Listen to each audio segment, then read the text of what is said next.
Ten हाग sac हो गया यार, और रॉड्री बैलन डोर जीत गया। मैंने वीडियो किया था, फिर उसके बाद मुझे वीडियो कंप्लीटली चेंज करना पड़ा क्योंकि इतनी सारी नई खबरें आ गई हैं। तो इस वीडियो में बात करेंगे बहुत सारी नई खबरों की और पिछले वीक के रिजल्ट्स की। तो let's start the video, let's go.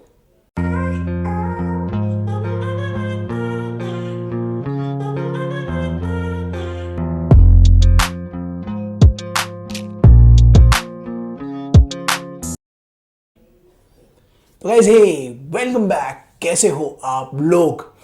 मैंने वीडियो किया था, रिलीज करने वाला था, तो क्या हुआ उस बीच में एक दिन में इतनी सारी खबरें आ गई सडनली कि मुझे वीडियो को दोबारा करना पड़ा और ये सब कुछ बदलना पड़ा, थंबनेल से लेके सब कुछ बदलना पड़ा।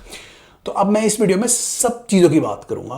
पहले तो न्यूज़ की बात करेंगे, जो बहुत बड़ी बड़ी न्यूज़ आई है रिसेंट में, और उसके बाद बात करेंगे जो अभी रिसेंट में मैचेस हुए हैं उनके इंपॉर्टेंट वाले, जो बड़े मैचेस हैं, और फिर कुछ मिड वीक फिक्चर्स भी हैं, उनकी भी बात कर लेंगे इंपॉर्टेंट वाले। तो स्टार्ट कर लेते सबसे पहले न्यूज़ से, क्योंकि बहुत बड़ी दो मैसिव न्यूज़ आई है अभी पिछले 24 घंटों में। सबसे पहली न्यूज़ आई है टेन हाग सैक हो गए। ना टेन हैग का सैक होने की बात लास्ट के कुछ वीडियोस में मैंने की थी। ऐसा लग रहा था कि टेन हाग ऑलमोस्ट एक कहते हैं ना, जिसे धागे पे अटके हुए हैं। रिजल्ट्स इधर उधर होने के होते ही टेन हाग को कभी भी सैक किया जा सकता था। और अभी रिसेंट में अभी मैच हुआ था, मैं उसकी भी बात ही कर लेता हूँ इसी में ही, क्योंकि ये टेन हाग की सैकिंग से रिलेटेड है। वेस्ट हैम और मैनचेस्टर यूनाइटेड का मैच था। वेस्ट हैम रिसेंट में सबसे गंदी team, one of the worst teams चल रही है प्रीमियर लीग में, सारे मैचेस हारी थी। और मैन यूनाइटेड ने क्या किया, फर्स्ट हाफ में जब वो खेले उनके साथ सारे चांस गंवा दिए, जो भी उनको चांस मिले गंवा दिए, और सेकेंड हाफ में उनसे डोमिनेट हो गए और इवेंचुअली मैच हार गए ना। उसमें एक ड्यूबियस पेनल्टी भी थी जिसके पीछे टेन हाग बहुत रोए, लेकिन जो भी है वो 2-1 से हार गए और एक और डिसअपॉइंटिंग वीकेंड उनके लिए गया। मैनचेस्टर यूनाइटेड के फैंस पागल हो गए, बहुत ज़्यादा आउटरेज हो गया, सोशल मीडिया में हर जगह बहुत हल्ला होने लगा, एरिक टेन हाग के सैक की बात होने लगी और काफ़ी चीज़ें आने लगी। लेकिन इस हार के बावजूद भी एकदम से कोई जवाब नहीं आया। लग रहा था कि टेन हाग फिर से टिकेंगे और चेल्सी से अगर नेक्स्ट वीकेंड हार जाते हैं तो मे बी वो उनका लास्ट डे या गेम हो सकता है। लेकिन अभी 24 घंटे में सडनली खबर आ गई कि टेन हाग को सैक कर दिया मैनचेस्टर यूनाइटेड के हवाले से। अब टेन हाग चले गए, टेन हाग को इवेंचुअली जाना पड़ा, और उनका जो वर्स्ट रिकॉर्ड था ना, जिसको पहले ही खत्म हो जाना चाहिए था, मतलब पहले ही उनको निकाल देना चाहिए था, वो अब फाइनली मैनचेस्टर यूनाइटेड ने कर दिया। आई थिंक जब उनकी नई मैनेजमेंट आई थी ना, उन्होंने ये सोचा था कि एरिक टेन हाग एटलीस्ट इस सीजन में थोड़ा बहुत बचा लेंगे। अगर वो थोड़ा बहुत भी इंप्रूव कर देते हैं पिछले सीजन से, तो नेक्स्ट सीजन में हो सकता है वो नया मैनेजर लेके आते। टेन हाग की जॉब खतरे में तो थी, कंफर्म नहीं थी, बट ये नहीं पता कि कब वो जा सकते हैं और कब उनका सीन हो सकता है। तो इवेंचुअली 9 मैचेस के बाद जब मैनचेस्टर यूनाइटेड 14th पोजीशन पे है विद -3 गोल डिफरेंस, कोई इंप्रूवमेंट नहीं है बल्कि डाउन हो गया सब कुछ, तो फाइनली टेन हाग को जाना पड़ा। अब टेन हाग चले गए, उसके चक्कर में बहुत हल्ला भी हुआ। हल्ला क्या हुआ, मतलब मैनचेस्टर यूनाइटेड फैंस खुश हो गए, बहुत majority of the Manchester United fans इससे खुश हैं। वो टेन हाग को छोड़ना चाहते थे, जाना चाहते थे। वो कहते थे कि अब नया मैनेजमेंट आ गया है, इनको कोई अच्छे डिसीजन लाने दो। ओमार बराडा है उसमें, जो मैनचेस्टर सिटी को देखते थे पहले, और अच्छी टीम एक आ गई है, तो उनको देखने दो, वो करेंगे। तो अब क्या हो रहा है, टेन हाग तो हो गए सैक। टेन हाग के चक्कर में मतलब मैनचेस्टर यूनाइटेड ने खूब हल्ला कर लिया, खूब खुशी होगी, मतलब उनके चैनल्स में तो भरमार हुई हुई है, ट्विटर में भरमार हुई हुई है, ठीक है, आफ्टर एरिक टेन हाग लेफ्ट। तो बाय द वे, इससे पहले नए मैनेजर से पहले मैं एक चीज़ बताऊँ कि वो सबको पता ही है, रूड वैन निस्टेलरॉय उनके एक असिस्टेंट बन के आए थे, उनको रखा गया था, और अब वो जब तक नया मैनेजर नहीं आता तब तक वो मैनचेस्टर यूनाइटेड को मैनेज करेंगे, वो तो पता ही है सबको। तो उसके बाद 24 घंटे के बाद जब टेन हाग की सैकिंग की न्यूज़ आई, फिर क्या हुआ, फिर सडनली मीडिया में न्यूज आने लग गई कि मैनचेस्टर यूनाइटेड ने रूबेन एमोरिम से बात करनी शुरू कर दी है।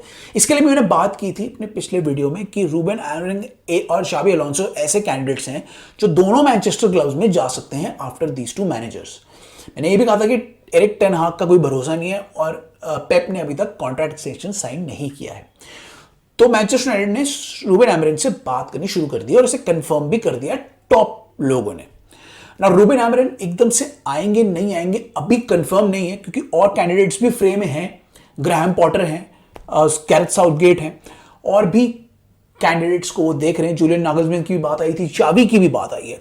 तो बहुत सारे मैनेजर्स फ्रेम में हैं, बट सुनने में ऐसा आ रहा है कि रूबेन एमोरिम ने से बात हुई है इनियोस की, जो अभी इनका स्पोर्ट देख रहा है, मैनचेस्टर यूनाइटेड का स्पोर्टिंग साइट देख रहा है, और उनके तरफ से पहले एक बात को रखा गया है जिसे रूबेन एमोरिम ने मना नहीं किया है। तो अब अपेरेंटली क्लब्स के बीच में बात होनी है और देखना है कि रूबेन एमोरिम को कब और कैसे लाया जा सकता है क्लब में। क्या वो इंटरनेशनल ब्रेक के बाद आएंगे, क्या वो नेक्स्ट ईयर आएंगे, या फिर नेक्स्ट सीजन से आएंगे, क्या करेंगे एग्जैक्टली वो देखा जा रहा है। उनका रूबेन एमोरिम का कांटेक्ट करना इसका मतलब ये नहीं है कि दूसरे जो मैनेजर्स हैं वो फ्रेम में नहीं है, वो भी फ्रेम में हैं, वो भी आ सकते हैं। अभी हो सकता है स्पोर्टिंग और उनके बीच में बात ढंग से बने नहीं और वो आए नहीं, तो ये हमें देखना होगा। फिलहाल के लिए रूट वैन निस्टेलरॉय करेंगे। अभी मिडवीक में उनका मैच है, उसमें वो ही उनके कोच बन के आएंगे। फिर चेल्सी के साथ भी I think Ruud van Nistelrooy ही कोच करेंगे। तो देखना है कि मैनचेस्टर यूनाइटेड का बाउंस बैक कैसा रहता है अब चेल्सी के अगेंस्ट या फिर मिडवीक फिक्चर में, क्योंकि जब भी कोई मैनेजर जाता है जिसको प्लेयर पसंद नहीं करते, जिसको ओवरऑल फैन बेस पसंद नहीं करता, उसके जाने के बाद एक बाउंस बैक जरूर होता है, कुछ गेम्स के लिए तो होता है। तो देखते हैं मैनचेस्टर यूनाइटेड का बाउंस बैक कैसे रहेगा, तो वो तो देखेंगे। बट जो मैनेजर की सर्च है वो अभी रूबेन एमोरिम से स्टार्ट हुई है, और रूबेन एमोरिम ऐसा लग रहा है कि उनके प्राइम कैंडिडेट है। अगर वो मान जाते हैं तो I think Ruben Amorim would be the manager.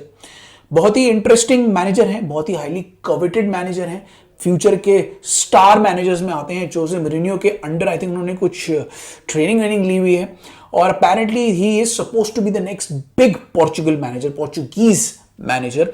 तो बड़े इंटरेस्टिंग कैंडिडेट हैं। अगर रूबेन एमोरिम आता जाते हैं तो वो देखना पड़ेगा कि वो बड़े क्लब में कैसे अडेप्ट करते हैं, क्योंकि उनाई एमरी भी आए थे आर्सेनल में, तो वो बड़े क्लब में अडेप्ट नहीं कर पाए थे।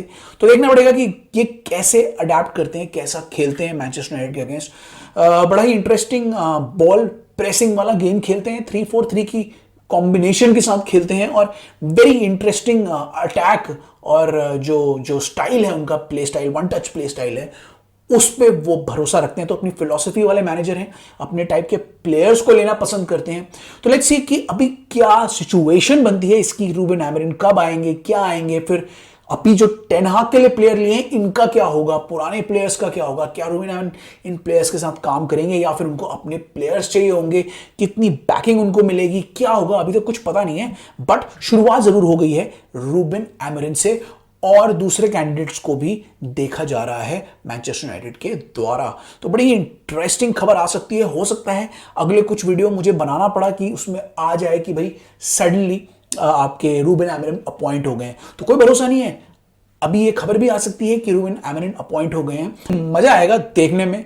तो ये एक बहुत बड़ी खबर आई अभी आने वाले टाइम में, और उसके बाद एकदम से एक और बड़ी खबर आ गई जिसने सेंटर स्टेज ले लिया, कि जब सबको लग रहा था कि विनीशियस जूनियर ये जीतने वाले हैं बैलन डोर, क्योंकि बैलन डोर होने वाला है अवार्ड सेरेमनी, तभी एकदम से खबर आती है कि रियल मैड्रिड को पता लग गया है कि विनीशियस जूनियर बैलन डोर नहीं जीत रहे हैं, और उसके चक्कर में रियल मैड्रिड टीम बैलन डोर सेरेमनी में जा ही नहीं रही है।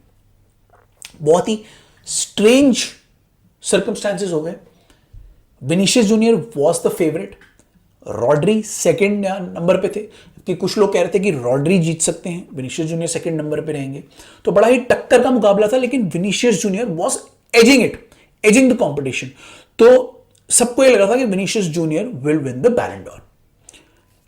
फिर क्या हुआ, एकदम से खबर आ गई कि Rodri is going to win the Ballon d'Or, और उस चक्कर में पूरी टीम उनकी गई ही नहीं। इससे और कंफर्म हो गया कि भाई वो तो नहीं जीतने वाले, रॉड्री ही जीतने वाले हैं। इवेंचुअली जब बैलन डोर की सेरेमनी हुई तो क्या हुआ, टॉप 3 निकल के आ गए, एज एक्सपेक्टेड जो शुरुआत में खबर आई थी वो सच निकली। थर्ड नंबर पे रहे बेलिंगम, सेकंड नंबर पे विनीशियस और फर्स्ट पे रॉड्री है। रॉड्री जीत गए, बैलन डोर चैंपियन बन गए। First of all, before I talk about the controversy जो हुई उसके बाद, I want to congratulate Rodri. I think he deserves this. वो बहुत ही जबरदस्त फॉर्म में है पिछले 2-3 सीजन से, and he deserves all the credit and he is fully deserved of the victory. मैं ही नहीं कह रहा Vinicius Junior was not, but Rodri भी हैं। और अगर रॉड्री जीते हैं, इसको नीचा नहीं दिखाएं तो सब अच्छा ही है।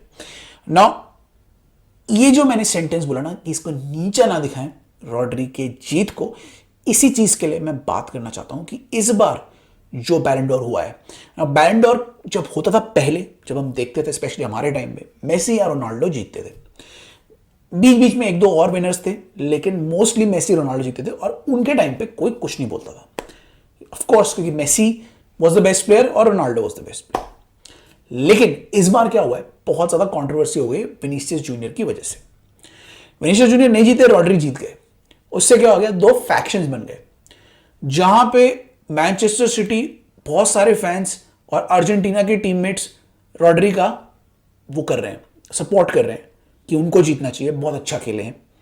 दूसरी टीम्स के फैंस भी उनका सपोर्ट कर रहे हैं। वहां पे रियल मैड्रिड के फैंस हैं और जर्मन फैंस हैं और ब्राजीलियंस हैं, वो सपोर्ट कर रहे हैं विनीशियस का कि उनको जीतना चाहिए। 2 फैक्शंस हो गए हैं, सब लोग लड़ रहे हैं, सब लोग अपने अपने कहते हैं ना जिसको स्टैट्स दे रहे हैं, ये उछाल रहे हैं, वो उछाल रहे हैं और बहुत लड़ाई कर रहे हैं और बहुत वियर्ड ओपिनियंस दे रहे हैं। इतना ज्यादा ओपिनियंस किसी भी बैलन डोर के बाद देखने को नहीं मिला। नाउ मेरे हिसाब से इस ओपिनियंस का कोई फायदा नहीं है।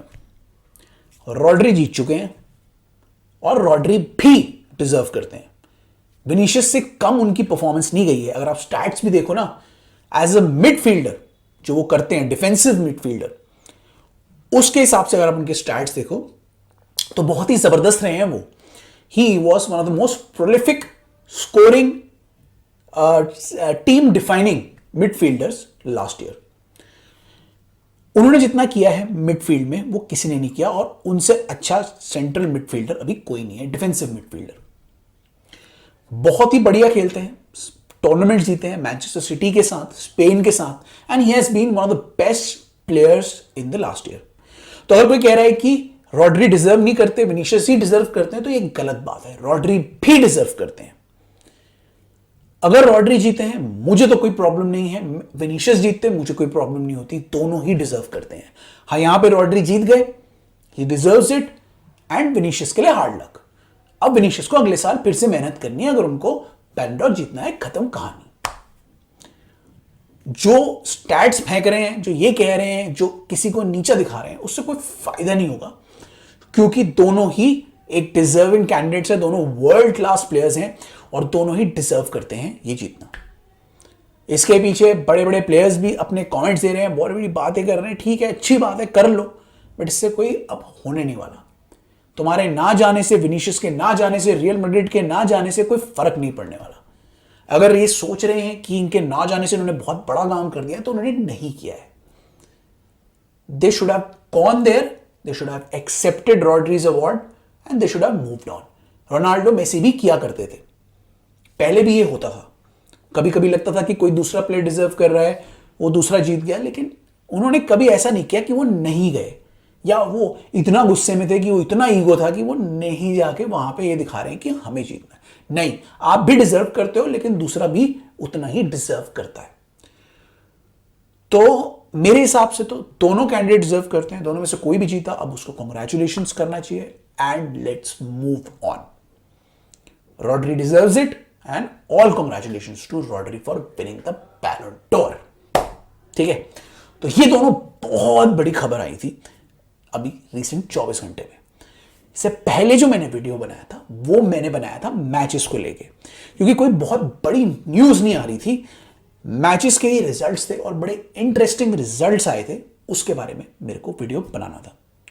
एक रिजल्ट की तो मैं बात कर ही चुका हूं, वेस्ट हैम ने मैनचेस्टर यूनाइटेड को हरा दिया, इसी की वजह से एरिक टेन हाग फायर हो गए। तो यूनाइटेड के लिए तो ये हफ्ता भी बिल्कुल ही खराब गया। उसके अलावा मैं दूसरे रिजल्ट्स की बात करूं तो बहुत ही इंपॉर्टेंट और बढ़िया मैचेस हुए थे इस बार, हमें मतलब काफी सारी लीग्स में देखने को मिले। सबसे पहले प्रीमियर लीग से शुरुआत कर लेता हूं, मैनचेस्टर यूनाइटेड को साइड में करते हैं, स्पर्स की बात कर लेते हैं। स्पर्स के लिए भी बहुत डिसअपॉइंटिंग वीकेंड गया, क्रिस्टल पैलेस से हार गई 1-0 से, एक्सपेक्टेड नहीं था। Crystal Palace is one of the worst teams in Premier League अभी, और उनसे भी वो हार गए। इससे ये पता लगता है कि वो इस सीजन में बहुत ही इनकंसिस्टेंट रहेंगे। देयर डिफेंस इज पुअर और वो कभी ना कभी गोल जरूर दे देते हैं। तो अगर उनके फॉरवर्ड्स गोल नहीं स्कोर करेंगे, जिस मैच में वो इफेक्टिव नहीं होंगे, वो मैच वो कंप्लीटली हार सकते हैं।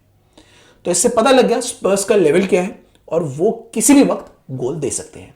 ऐसे को एक बढ़िया मौका मिला, परफेक्ट बढ़िया पास दी उन्होंने और क्रिस्टल पैलेस ने गोल मार के जीत हासिल कर ली। Very deserving victory for Crystal Palace in the end. मैं तो कहूंगा कि इन दी एंड वो बेटर खेल रहे थे स्पर्स से, बट स्पर्स अगर अपनी चांसेस नहीं लेगी ना तो उनका डिफेंस लीकी है और वो ऐसे ही गेम्स हारेगी। तो it was a bad weekend for Spurs, क्योंकि वो गेम बुरी तरीके से हार गए। उनकी हार के बाद ये हो गया कि भाई स्पर्स अब क्या करने वाली है किसी को नहीं पता। इस सीजन में कंप्लीटली अनप्रिडिक्टेबल टीम है, किसी के अगेंस्ट कुछ भी कर सकती है। तो मैनचेस्टर यूनाइटेड के बाद स्पर्स का भी ये भी बहुत ही ज्यादा खराब गया। उसके अलावा मैं मैन सिटी की ज्यादा बात नहीं करूंगा, ऑल्दो वो बहुत ही स्क्रैपी खेले, अभी वो इतना अच्छा नहीं खेल रहे हैं, फिर भी उन्होंने किस तरीके से साउथहैम्पटन को हरा दिया। एक्सपेक्टेड तो यही था कि वो साउथहैम्पटन को हरा देगी, पर एक्सपेक्टेड था कि 3 या 4 गोल से हराएगी, लेकिन वो 1-0 से किसी तरीके से जीत गई और उनको 3 पॉइंट मिल गए।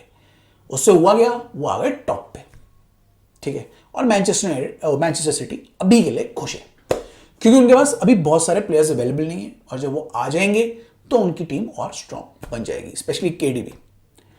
तो मैनचेस्टर सिटी ऐसे में भी जीत रही है, इट्स गुड फॉर देम। वो आ गई है टॉप पे, और दूसरी टीम है ना वो चली गई थोड़ी नीचे। पहले मैं बात करता हूं चेल्सी वर्सेस न्यू कासल की। चेल्सी और न्यू कासल का मैच बहुत ही इंटरेस्टिंग था। एक्सपेक्टेड यही था कि चेल्सी जीतेगी, और वही हुआ। इन दी एंड चेल्सी जीत गई 2-1 कह रहा हूं, 2-1 से जीत गई। लेकिन ये मैच थोड़ा बहुत इंटरेस्टिंग था।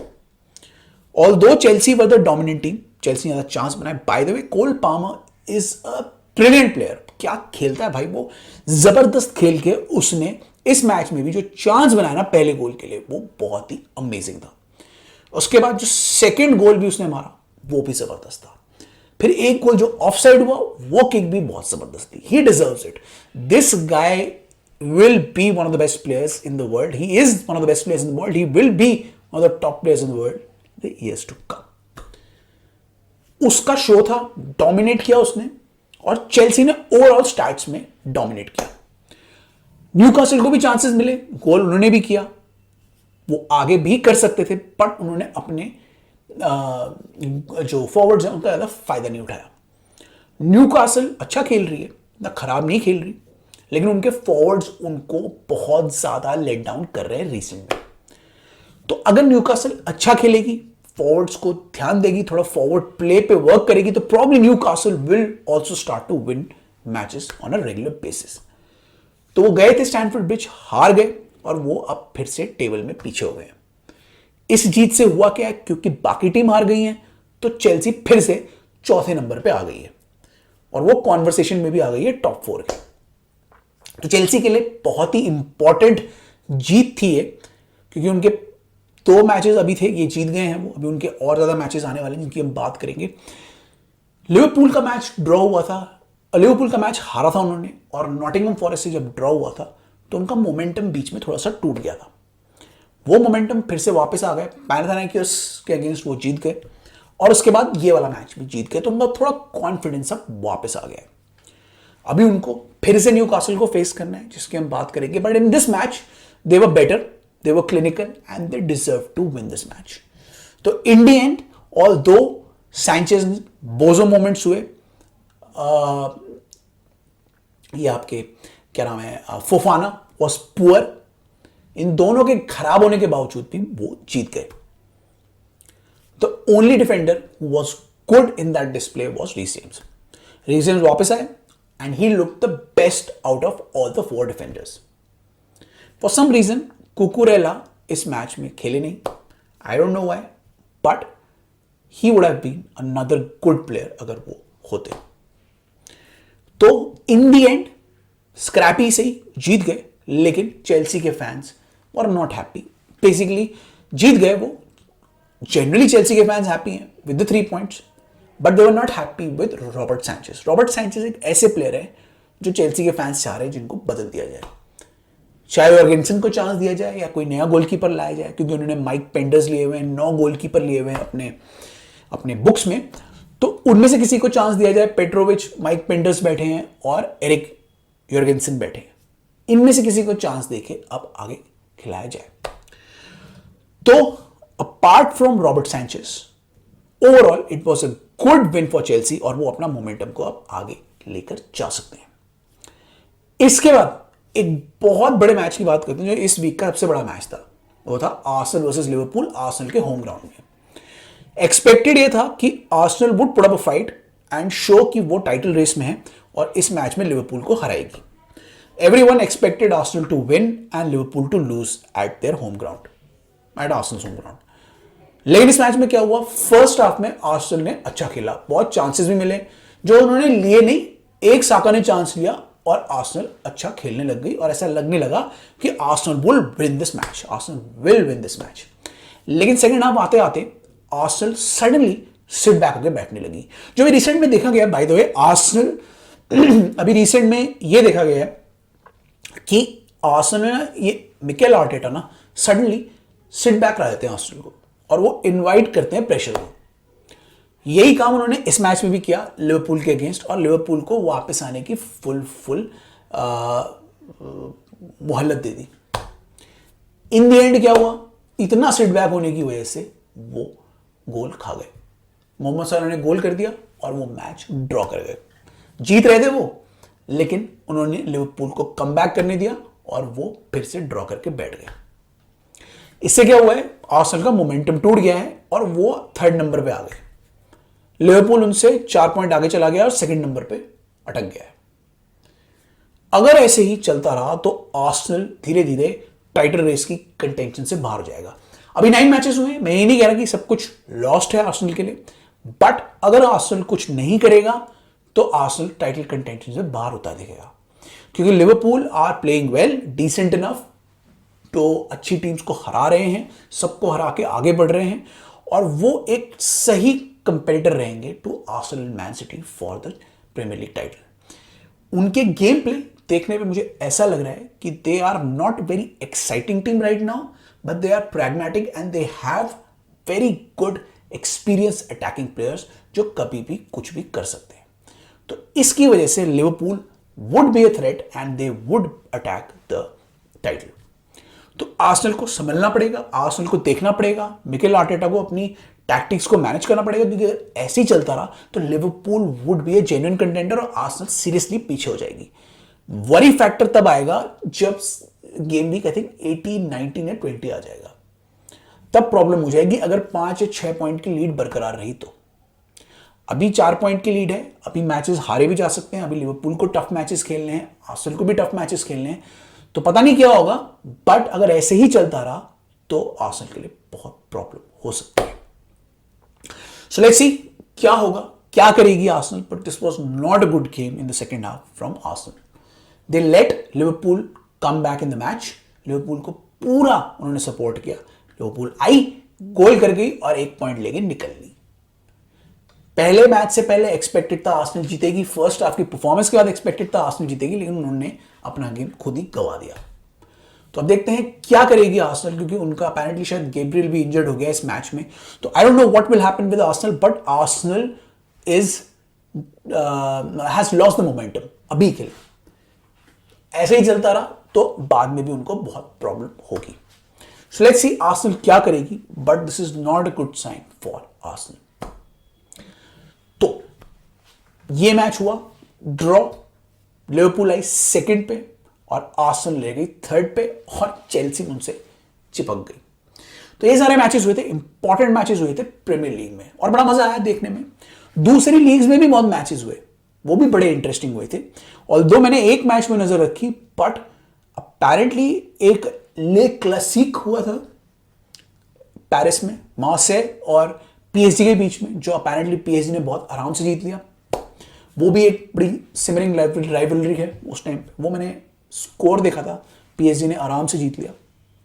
और एक मैच और हुआ था इंटर वर्सेस यूवे, जिसमें इंटर जीत रही थी, लेकिन यूवे ने कम बैक किया और 4-4 से वो मैच ड्रॉ कर दिया। तो वो भी एक बड़ा इंटरेस्टिंग मैच था कि यूवे ने हार नहीं मानी। मुझे ऐसा एक टाइम पे लग रहा था कि Inter will comfortably beat Juve, Inter वो प्लेइंग रियली गुड, लेकिन इन द एंड यूवे ने अच्छा खेला। थियागो मोटा, कॉन्ग्रेचुलेशंस, मतलब बहुत ही बढ़िया कमबैक करा अपनी टीम को, और यूवे ने वो ड्रॉ कर दिया। तो इंटर को टक्कर देने के लिए यूए ने बहुत अच्छा खेला उस मैच में, और वो मैच 4-4 का गोल फीस्ट ड्रॉ हो गया। उसके बाद सबसे बड़ा मैच जो इस वीक का था वो था El Clasico. El Clasico Barcelona versus real Madrid, real Madrid versus Barcelona, जो कि रियल मैड्रिड के होम ग्राउंड में था। एक्सपेक्टेड ये था बहुत ही क्लोज जाएगा, क्योंकि रियल मैड्रिड के पास भी अच्छे प्लेयर है, बार्सिलोना फ्लिक की बार्सिलोना भी अच्छा खेल रही है। तो एक्सपेक्टेड ये था इस बार वाला एल क्लासिको बहुत ही क्लोज जाएगा, बहुत ही इंटरेस्टिंग जाएगा और बहुत ही मजेदार जाएगा। बहुत हाइप अप हो गया था इतने टाइम बाद एल क्लासिको, क्योंकि एल क्लासिको में पहले मेसी, एनिस्टा, मॉड्रिच, रोनाल्डो, इतने सब चीजें, इतने सुपरस्टार्स होते थे, तो वो हमेशा से हाइप्ड अप मैच होता था। लेकिन इस बार बीच में जब प्लेयर्स चले गए थे तो वो इतना हाइप अप नहीं होता था। अभी वो इस बार वाला बहुत हाइप अप मैच था, क्योंकि रियल मैड्रिड भी फॉर्म में थी, बार्सा भी फॉर्म में है, उनके विंगर्स अच्छा खेल रहे हैं, उनके विंगर्स अच्छा खेल रहे हैं, अटैकर दोनों के पास है, खतरनाक अटैकर्स दोनों के पास है, वर्ल्ड क्लास प्लेयर्स दोनों के पास हैं, और दोनों ही अच्छा खेल रहे थे। तो एक्सपेक्टेड ये था बहुत क्लोज मैच जाएगा। लेकिन हुआ क्या, बार्सिलोना ने कंप्लीटली रियल मैड्रिड को डिस्ट्रॉय कर दिया ना। इसका मतलब ये नहीं है कि रियल मैड्रिड इतना खराब खेली थी, फर्स्ट हाफ में रियल मैड्रिड को चांस मिले थे, लेकिन बार्सिलोना के परफेक्ट ऑफसाइड ट्रैप्स की वजह से एम्बापे इतनी बार ऑफसाइड हुए ना कि लोग लिटरली परेशान हो गए, उनके वीडियो बन गए, क्लिप बन गए उनके। इतनी बार बंदा ऑफसाइड हुआ है कि उसको समझ में नहीं आ रहा था मैं कब भागूं आगे। मौके मिले थे रियल मैड्रिड को, रियल मैड्रिड चाहती फर्स्ट हाफ में अच्छा खेली थी, वो चाहती वो गोल करके इस मैच में अपना शिकंजा कस सकती थी, लेकिन उन्होंने अपने चांसेस नहीं लिए, ऑफसाइड ट्रैप में फंसा लिया अपने आप को, और बार्सा का कंप्लीट कमबैक करा दिया। सेकंड हाफ में आते आते बार्सा ने कमाल कर दिया। जो गोल मारे, लेवेंडोव्स्की ने 2 गोल मार दिया उठाकर, लमीन यमाल ने गोल मार दिया, रफीनिया ने गोल मार दिया, सारे उनके इनफॉर्म अटैकर्स ने गोल मारा, और 4-0 से उनके बैकयार्ड में उन्हें हरा दिया। सब लोग बहुत ही शॉक, अनएक्सपेक्टेड रिजल्ट। हंसी फ्लिक ऑन टॉप, 6 पॉइंट का डिफरेंस इन द लीग, और भाई किसी ने ये उम्मीद नहीं की थी, मैंने भी नहीं की थी। एल क्लासिको क्लोज जाता है, क्लोज गया है, और इस बार का एक्सपेक्टेड था बहुत क्लोज जाएगा, लेकिन जिस तरीके से बार्सिलोना ने हराया है रियल मैड्रिड को, उस तरीके से ऐसा लग रहा है कि अगर ऐसे ही खेलते रहे तो ना केवल ये ला लीगा के बहुत अच्छे फेवरेट्स हैं, ये चैंपियंस लीग के भी बहुत अच्छे फेवरेट्स बन जाएंगे, वन ऑफ द फेवरेट्स बन जाएंगे, जो इस सीजन के स्टार्ट होने से पहले किसी ने उम्मीद नहीं की थी। But the way Flick is playing, the way their players are playing with such intensity, भाई ये बहुत अच्छी टीम बनती जा रही है। With the players they have, ये यंगस्टर जिन्होंने कुबारासी और लमीन यमाल को घुसा दिया है, रफीनिया इतने जबरदस्त फॉर्म में, लेवेंडोव्स्की इतने जबरदस्त फॉर्म में चल रहा है, पेड्री इतना अच्छा खेल रहे हैं, ऐसी टीम बना ली उन्होंने कि उसको हराना बहुत मुश्किल हो रहा है। The way they score, they do it so quickly, they play a very high line, और बहुत ही जबरदस्त फुटबॉल खेल रहे हैं, बहुत ही हाई इंटेंसिटी फुटबॉल खेल रहे हैं ना। वो सस्टेन कब तक कर पाते हैं ये फुटबॉल वो पता नहीं, बट अगर वो ऐसे ही खेलते रहे तो ला लीगा के भी चैंपियन वो बनेंगे, कप भी जीतेंगे, और चैंपियंस लीग में भी वो वन ऑफ द फेवरेट्स बन सकते हैं। जिस तरीके से उन्होंने अनाइलेट किया है बायर्न को, फिर रियल मैड्रिड को, भाई मानना पड़ेगा, हंसी फ्लिक इज ट्रूली अमेजिंग। किसी ने नहीं उम्मीद की थी कि हंसी फ्लिक इतना अच्छा करा पाएंगे बार्सिलोना साइड से। तो उनके आने से सारे अटैकर्स फॉर्म में आ गए हैं, इंटेंसिटी बढ़ गई है, और बार्सिलोना का गेम फिर से जबरदस्त लेवल पे आ गया है। उन्होंने कुछ यंगस्टर्स को भी प्रमोट किया है, they are playing really well and the team is gelling like anything. तो it was a too good victory for Barcelona, मतलब किसी ने नहीं उम्मीद की थी, but super victory. Second half में जबरदस्त खेल के बार्सिलोना ने कंप्लीटली धाराशायी कर दिया रियल मैड्रिड को।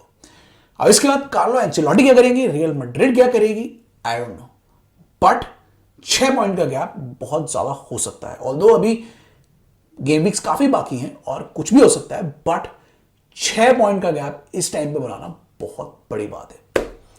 ये गेम रियल मैड्रिड को टेक्निकली जीतना था बाय द वे, क्योंकि रियल मैड्रिड अपने होम ग्राउंड में भी खेल रही थी और अगर वो ये मैच जीत जाती तो गैप 3 पे आ जाता। तो स्टेटमेंट के लिए ये रियल मैड्रिड को जीतना था, लेकिन उन्होंने इस मैच में कर दिया कबाड़। तो बार्सिलोना गई टॉप पे, they won the El Clasico and they have all the bragging rights in the world. और भाई सुपर डिजर्व करती है वो जीतना एल क्लासिको। फर्स्ट हाफ में रियल मैड्रिड ने चांस नहीं लिए, उनकी गलती है, और उससे बार्सिलोना का कमबैक हुआ, वो भी उनकी गलती है। सो was a super win for Barcelona. Congratulations Barcelona, it deserve it, and it was a poor performance in the second half from Real Madrid. Real Madrid को अगर इतने ज्यादा ऑफसाइड ट्रैप लग रहे थे तो कार्लो एंचेलोटी को नोटिस करना चाहिए था और उनको एक टैक्टिकल वे में सेट करना चाहिए था। आई डोंट नो रियल मैड्रिड क्या सोच के आई थी, ना कमबैक हुआ ना उनका कुछ भी हुआ, ये मैच वो कंप्लीटली धाराशायी हो गए। सो फैंटास्टिक, काल्मा, जो भी आप बोलते हो, कॉन्ग्रेचुलेशंस टू बार्सा। तो ये था सबसे बड़ा मैच इस वीक का और ये सबसे बड़ी खबरें इस वीक की।